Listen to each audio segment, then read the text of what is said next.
আজ আমি তুলে ধরছি আমার আজকের নিবেদন, আমার পরিবার। কলমে ও কণ্ঠে আমি কেবিরন বিবি। গ্রামের পথ ধরে হাঁটার সময় কেউ আমায় প্রশ্ন করল, এই সমাজে তোমার কাছে মূল্যবান কারা?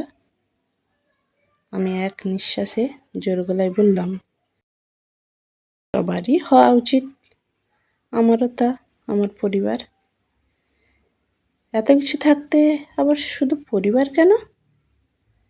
আমি চোখ বন্ধ করে উত্তর দিলাম, এখানে আমার পরিবেশ বান্ধব গাছেরা আছে, যা আমাদের অক্সিজেন দেয়, ছায়া দেয় আর ঝড় সামলে নেয়।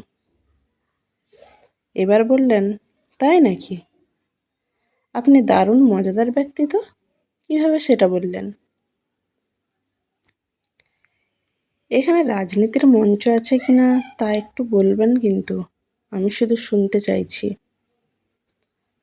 মুচকি হেসে উত্তর দিলাম, তা তো থাকবেই, তা না থাকলে আজ 51টি পরিবারে ভাঙন ধরে। একটা পরিবারের সদস্যদের মধ্যে নেতা হওয়ার কত কম্পিটিশন বাইরের সবাই জানেও না। আমাদের বটবৃক্ষ আমার মা বাবা। একটা গ্রামে প্রতিটি মা বাবা বটবৃক্ষের মতো, আর ছোটরা এক একটা চারা গাছ।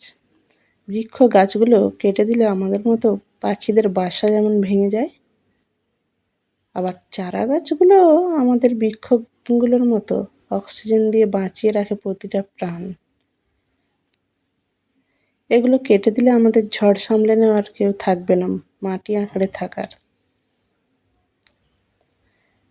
তোমার পরিবারের সম্পর্কে কিছু আলোচনা হবে?